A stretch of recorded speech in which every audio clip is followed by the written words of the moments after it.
Hi everyone, welcome to week 11. We're going to be taking a look at forms of some esse, which is the verb to be, and some more uses of the ablative. All right. So as we get into the forms of some esse, it might bear to review some of these sentence structures or sentence patterns. So the intransitive here and the transitive here, we learned very early on. Essentially, the transitive has a direct object, can take a direct object. So the woman has a rose, woman is the subject, rose is the direct object, has is obviously the action verb that can take a direct object, and that's kind of what transitive refers to, is taking a direct object. Over here, all right, we've got what's called intransitive, which is an action verb that doesn't take a direct object or doesn't have a direct object. So the former works, very much an action verb, but no direct object going with that action verb. All right, what we're going to learn with the verb to be is this third one, called the linking sentence pattern. And essentially what you've got is your subject, of course, and then your linking verb, which most commonly is going to be, but can be other verbs as well, and we'll learn those as we go along, and that's both English and Latin. And then some sort of complement. You'll notice complement with an E, meaning a noun or an adjective that essentially describes the subject. And what we'll find in this linking sentence pattern is that the verb to be functions as an equal sign, and that will be in both content and in grammar. So in other words, if I say Mr. D is a teacher, right, the verb to be, the is here, right, is an equal sign. Mr. D equals teacher, and then grammatically, Mr. D is going to be nominative or subjective, and teacher is going to be nominative as well. So again, that verb to be functions as an equal sign for both grammar and content. All right, so this is just working with the verb to be, forms the verb to be, and we'll get to the Latin forms, but you can see here the different forms of them, all right? And these should be familiar to you in English, all right? The key, though, is that we're distinguishing between a main verb and a helping verb. And what that means is the verb to be can be a main verb, where it is the only verb in the sentence. So in number one, Amazons are very tall. The verb to be here is a main verb, and again, you can see that equal sign phenomenon. So Amazon's equal, very tall. All right, that is a main verb. All right, now number three, we are watching too much Greek comedy. You can see that this verb to be is helping that main verb watching, right? We can say we watch too much Greek comedy, the simple present, or you can say we are watching, which uses the verb to be as a helping verb to form what's called the present progressive, but you don't need to know that. Suffice it to say that it is a more complex present tense verb in English, and it's a distinction that Latin doesn't make. In any case, that are there is a helping verb because it helps the main verb to watch in its form or tense. All right, so this is obviously going to be a helping verb. You'll also note, too, that in that number three, the are is not the only verb. Number two, same thing. The only tricky part is that in questions in English, of course, the helping verb and the main verb are separated by the subject. So the statement, the non-question, will be you are seeing the gladiatorial combat. The question, of course, becomes are you seeing the gladiatorial combat? All right, so I'll leave the rest of those for you to complete, but a good way to practice that. All right, so here are those forms of the verb to be in Latin. This is from your textbook, and this is just a little sort of bigger version. All right, the verb to be is irregular, so sum as est, sumus est sunt. There really isn't much of a pattern for the verb to be, so you just have to kind of memorize those forms. Latin does not use helping verbs, so the verb to be will pretty much always be a main verb in Latin. All right, but just like any other verb, it's got endings, and the endings, at least, are relatively familiar. They don't really change. It's just the stem onto which those endings are put changes. And then, of course, you have your translation over here. All right, and then, of course, just changes as English does. So the verb to be is irregular in English as it is irregular in Latin. So memorize those forms. Make sure you know the translations, and then you can use them successfully when you cross them. All right, so here is a linking text. You can see down here, all right, you're just going to complete the translation, all right? So that which ego sum, that which I am, all right? And ego is the pronoun for I, It is optional in Latin. It could just be some, but it's just going to be I am. All right, so that which I am, to known ace. And again, to is the pronoun, but you don't need that. You can just focus on the known ace, all right? And then I'll let you fill in the rest of the blanks there. All right, so now we're going English to Latin. This will be good practice for your writing summative. Feel free to use those charts from previous slides or find a chart that's easier to reference if you can have two screens or you have a book going. All right, so you're just taking that chart and you're making the Latin form. So we are, right, just sumus. All right, they are sunt. I am sum. All right, and you just kind of go on from there. All right, so now we're shifting gears. That was the verb to be. Now we're going to take a look at more uses of the ablative. All right, and these are the three we're going to be focusing on: the ablative of means, the ablative of manner, and the ablative of accompaniment. Now, all of them can be translated with the English word with, though they do mean different things or indicate different kinds of meanings. The ablative of means can be translated with by as well. That's why it says they all can be translated with the English with. So this is from your book. This just sort of lays out what each of them does. All right. Most of these names have something to do with what they mean. So the ablative accompaniment refers to someone that is accompanying the action of the main verb, right? So somebody with whom something is done. She works with her friends. A good way to test for the ablative accompaniment is that it often can be translated along with. So she works along with her friends, meaning she and her friends are both doing the same work. All right? So manner is the way in which something is done. I will sort of specify that to say the emotion with which something is done. Manner is often going to be an emotion or something intangible. If you remember the ablative of means, that is going to be sort of the tangible. All right. So manner is going to be something intangible. Means is going to be something more tangible. Right. So he kills the soldier with a sword. That's tangible. That's ablative of means. He kills the soldier with regret. Right. That's an emotion. That's ablative of manner. All right. For the most part, distinguishing between certainly means and manner is only going to matter when you're going English to Latin. It's not really going to matter when you're going Latin to English.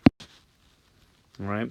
Now, as we're building up these different ablatives, as we're learning more ablatives, there's going to be more and more overlap. It's going to be harder to sort of tell which ablative is which. All right. So one way to think of it is various categories, and the easiest category is whether or not the ablative uses a preposition. So, for instance, all right, you've identified a noun as an ablative. How do you know what use of the ablative it is? So first thing you do is ask if there is a preposition. All right. If the answer is no, then you've got all sorts of kind of options, and we'll get into those as the course develops. All right. If the answer is yes, then you obviously see which preposition it is. For our purposes here, all right, this week, let's focus on cum. If our preposition is cum, that means it's either going to be the ablative accompaniment, or the ablative of manner. All right, so this is a good way to sort of narrow down what kind of ablative you're dealing with, okay? If the preposition is in, then it can't be accompaniment or manner because only cum can go with accompaniment or manner. So start to think of the different grammatical things as having these different criteria. That's not to say that each criteria or each thing will be automatically identifiable by the criteria, but at least you can sort of narrow it down to fewer choices. All right, so here is kind of with in both English and Latin. All right, so as I said, all three of these, means, accompaniment, and manner, can be translated with. All right, means is how the action is done. Again, remember, it's that tangible thing. Accompaniment, who's doing the action with you, and manner, with what emotion the action is done. All right, in Latin, means is not going to use a preposition. All right, accompaniment will use the preposition cum. Manner will sometimes use the preposition cum. For the record, when you're going English to Latin, if it's an ablative of manner, I won't mind whether you use the preposition or not. It's not going to be wrong one way or the other. All right, so just kind of keep those distinctions in mind. Again, try to focus on as much tangible information as you can. So accompaniment has to use cum. All right, means cannot use a preposition. All right, so those are things to keep track of. All right, this is just a funny sort of graphic I saw. Latin is the only language I know that distinguishes fighting with someone from fighting with someone. And you can see in the bottom illustration that he's using kind of the lower half of someone to fight / beat someone up. This, of course, because he's using someone, the means by which he's fighting, that's ablative of means. And this, of course, because he's fighting, is ablative of accompaniment. He's fighting with someone else. All right, so as I said, just a funny little illustration. All right, so here we are kind of identifying the different withs in Latin. So these are obviously English sentences, but what you're to do is figure out which Latin construction they would be. Given the English, given what the English is saying, would it be a means, excuse me, would it be a manner, or would it be an accompaniment? By the way, just by virtue of the directions, ablative means can also be called ablative of instrument, hence the IN for ablative of means. All right. So one way to help you with this is to think about what information it's giving or what question it's answering. So the team won the race with a trick play. Is it answering with whom the action was done? No, right? Because play isn't a whom. It's not a person. Is it answering with what emotion the race was won? Trick play is not really an emotion. All right. Is it answering how the race was won? Yes. So it answers that how in a tangible way. And that's going to be instrument or means. All right? So each parent went to the play with her child. All right? Is it answering with whom each parent went to the play? It is, right? They went to the play with her child. All right? And so that's going to be accompaniment. Just to go through the rest, it's not answering with what emotion. It's not answering how with a tangible thing. All right, and just to get an example of each, in number 4, with great sadness, Andromache watched her husband leave. So is it answering with what emotion Andromache watched her husband leave? Yes, with great sadness, so that's going to be manner. All right, so get used to sort of thinking about what information these are giving, these phrases are giving, and that will help you with what you are. All right, so some real-world examples, some college mottos. There are a lot this time around, so I'm going to go through the first couple, but then leave kind of the rest for you to work through on your own. All right, so if you remember, we talked about kind of using the tangibles. So is there a cum in this? And you can see it down here if you haven't already. All right, docere, verbo et exemplo. There is no preposition, there is no cum, so it can't be ablative of accompaniment. All right, it's going to be either means or manner. Verbo means word, exemplo means example. They don't sound like emotions to me, so this is going to be an ablative of means. All right, so to learn, to teach, I'm blanking on dokeo. Yeah, to teach. My fault. Disco and dokeo. To learn and to teach. Dokeo is to teach. So to teach, all right, with word and by example. All right, and by example, we use by just because that's how the English idiom works. All right, so to teach by means of speaking, verbo, and setting an example, exemplar. Right? And you can translate it by means of. It's a little cumbersome, but it does give you the most precise indication or confirmation of what kind of ablative it is. All right, so this is Winthrop University. So veritas, you kind of have to go clockwise. Veritas cum libertate. All right. So you've got the preposition cum. All right. So that eliminates means, right? Because means can't have a preposition. Now you're figuring out manner versus accompaniment. All right. Libertate means freedom, so kind of an emotion, certainly an intangible. But in this case, it's probably accompaniment because these are the two things that the college is focusing on. So truth, veritas, along with cum, libertate, freedom. All right. Remember with accompaniment, you can often try along with, and it will make sense if it is accompaniment. So truth along with freedom, accompaniment.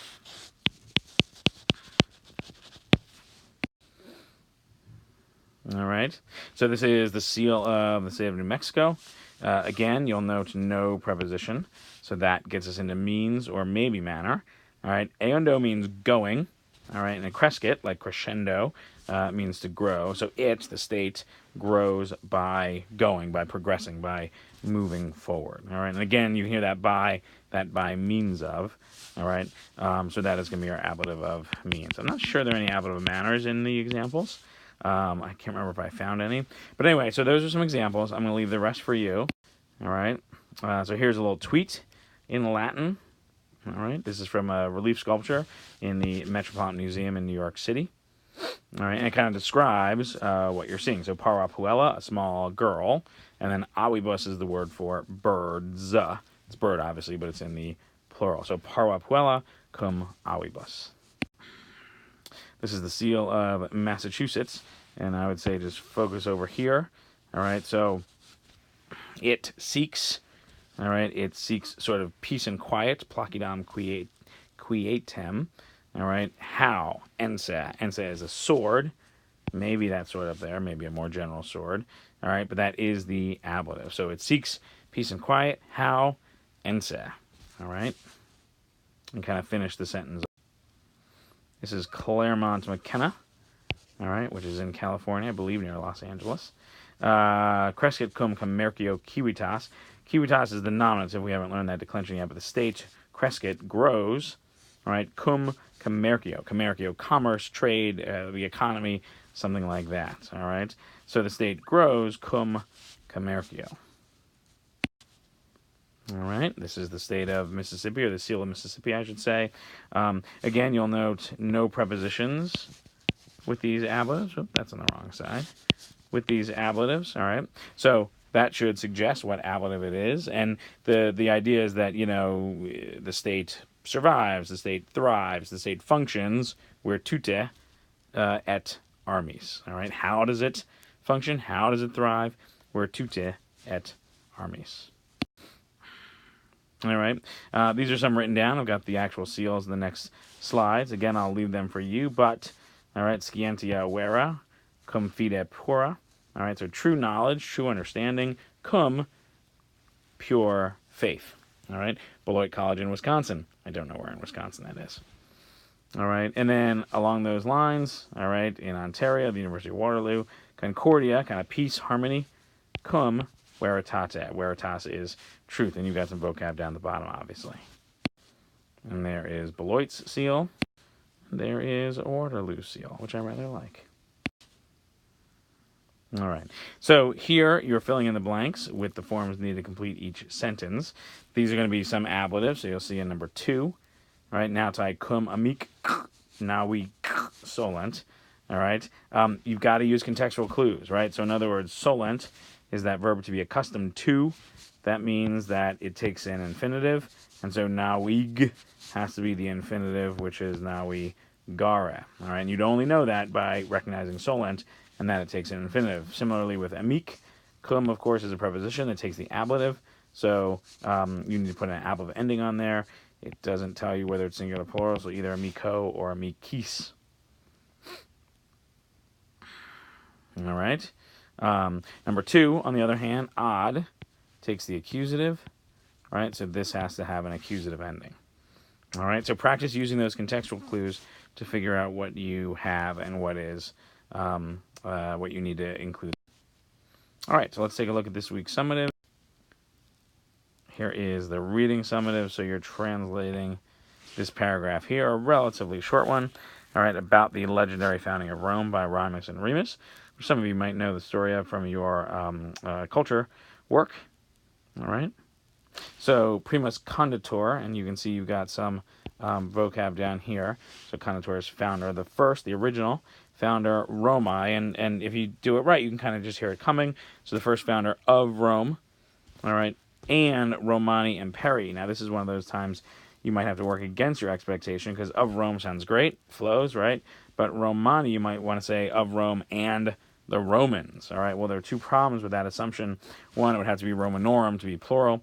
2, then imperii would be kind of like floating on its own. So you've got to recognize that Romani is an adjective, which we learned last week, agreeing with imperii. All right, so the first founder of Rome and the Roman Empire is Romulus, son of the god Mars, filius Dei Martis, and of Rhea Silvia. All right, a relatively short paragraph, so I will just leave it at that and leave the rest for you. And here is the writing summative, so we're just translating sentences into Latin, of course. All right, so this is that linking pattern.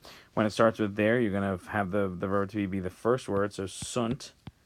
All right, many gods, so multi, this is our nominative.